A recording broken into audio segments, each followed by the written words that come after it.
बिस्मिल्लाहिर्रहमानिर्रहीम। अस्सलाम वालेकुम दोस्तों, असीं पंक्चुएशन जी क्लास के वधाईंदे हिक ॿी क्लास सां हाज़िर आहियूं ऐं हीअ क्लास नंबर असांजी 2 आहे ऐं हिन क्लास में असीं सिखंदासीं फुल स्टॉप। त फुल स्टॉप छा आहे, फुल स्टॉप कंहिंखे चयो वञे थो ऐं फुल स्टॉप जो कहिड़ी जाइ ते इस्तेमालु कयो वञे थो, इहो सभु असां हिन क्लास में सिखंदासीं। लेकिन इन खां पहिरीं असांजी हिकु रिक्वेस्ट हूंदी, जेकॾहिं तव्हां असांजे चैनल खे अञा ताईं नाहे सब्सक्राइब कयो त हींअर ई असांजे चैनल खे सब्सक्राइब करो ऐं साथ ही बेल आइकन जे बटन ते क्लिक करियो ताकि जीअं अव्हांखे असांजी नेक्स्ट अचण वारी वीडियो जो नोटिफिकेशन मिली सघे। दोस्तों, असां कंप्लीट ग्रामर कोर्स जेको आहे सिंधी ज़ुबान में कराए रहिया आहियूं, त इन में असां हिकु पंक्चुएशन जो कोर्स स्टार्ट करायो, हिकु टॉपिक ऑफ पंक्चुएशन, इन जे मुतलिक़ असां हिकु कोर्स ठाहे रहिया आहियूं जंहिंमें अॼु असीं क्लास नंबर 2 ऐं हिन क्लास में असीं फुल स्टॉप जे मुतलिक़ सिखंदासीं। त स्टार्ट कंदा आहियूं पंहिंजी हिन क्लास खे। सभिनी खां पहिरीं त असांखे इहो मालूम हुअणु खपे त पंक्चुएशन में फुल स्टॉप छा खे चयो वञे थो या पीरियड ऑफ टाइम छा खे चयो वञे थो। पीरियड ऑफ टाइम या फुल स्टॉप सेम ई हूंदा आहिनि ऐं इन जो इस्तेमालु किथे कयो वञे थो, इहो असीं हाणे ॻाल्हि कंदा आहियूं। सभिनी खां पहिरीं असां हिकु नंढी डेफिनेशन खे ॾिसंदा आहियूं। डेफिनेशन ॾिसण खां पोइ असां इन जो इस्तेमालु ऐं इन जो जेको आहे कहिड़ी जाइ ते इस्तेमालु कयो वञे थो, इन जे मुतलिक़ ॻाल्हि कंदासीं। सभ खां पहिरीं जेकॾहिं डेफिनेशन जी मुतलिक़ ॻाल्हि करियूं त चयो वञे थो the full stops represent the greatest pures and expression. It is used to mark the end of a declarative or an imperative sentence. जेकॾहिं असीं का ॻाल्हि करियूं, को सेंटेंस करियूं, उन जे लास्ट में हिकु टुबको हूंदो आहे, हिकु नुक़्तो हूंदो आहे, हिकु डॉट हूंदो आहे, हिकु जेको आहे सो पॉइंट हूंदी आहे, त उन पॉइंट खे, उन डॉट खे, उन नुक़्ते खे असीं चवंदा आहियूं फुल स्टॉप।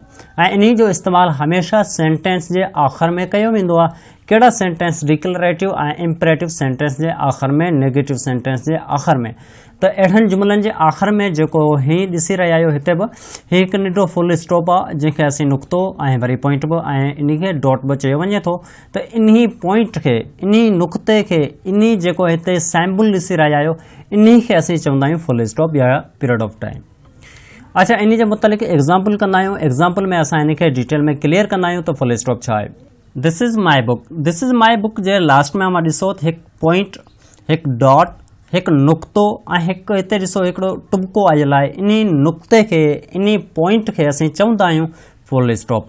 हाणे असांखे इहो समझ अचे वई त फुल स्टॉप छा हूंदो आहे, फुल स्टॉप कहिड़ो हूंदो आहे ऐं फुल स्टॉप जो जाइ जो इस्तेमालु असीं कहिड़ी जाइ ते कंदा आहियूं। जुमिले जे स्टार्ट खां वठी एंड जिते जुमिलो ख़तमु थी रहियो हुजे, उते जेको डॉट अचे थो, जेको हिते पॉइंट अचे थो, उन पॉइंट खे, उन डॉट खे असीं चवंदा आहियूं फुल स्टॉप। नंबर 2 मिसाल में असीं ॻाल्हि कंदासीं, he is a boy boy. इन जे लास्ट में जेकॾहिं ॻाल्हि करियूं त हिकु पॉइंट आहे, हिकु डॉट आहे, हिकु नुक़्तो आहे। इन पॉइंट खे चयो वञे थो फुल स्टॉप। उमेद कंदा आहियूं फुल स्टॉप तव्हांखे समझ में अची वियो हूंदो त इन जो फुल स्टॉप जो सेंटेंस जे लास्ट में कीअं इस्तेमालु कयो वञे थो। लेकिन हाणे असीं ॻाल्हि कंदासीं त इन जे ॿिए नंबर ते इस्तेमालु कहिड़ी जाइ ते कयो वञे थो। Full stop can be used इन अब्रीवेशन्स। इन जो हिकु ॿी जाइ ते यानी मुख़फ़िफ़ में बि इस्तेमालु कयो वञे थो। उहो कहिड़ी तरह सां कयो वञे थो, ॾिसो MA। हाणे एम ए 2 अल्फाज़ आहिनि। हिते एम ऐं ए ॿिन्ही जे विच में जेको डॉट आहे, इन खे असीं चवंदा आहियूं फुल स्टॉप। MP इन जे बि विच में, AM, PM, UNO।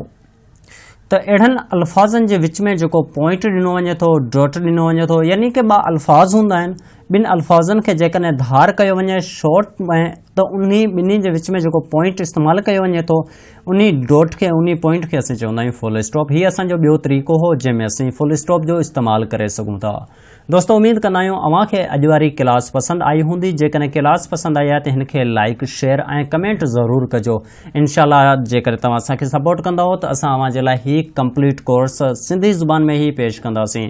त अॼु जी क्लास खे हिते ख़तमु कंदासीं। इनशाअल्लाह हाणे नेक्स्ट क्लास में मिलंदासीं। त ऐसे ताईं असांखे ॾियो इजाज़त। अल्लाह निगहबान।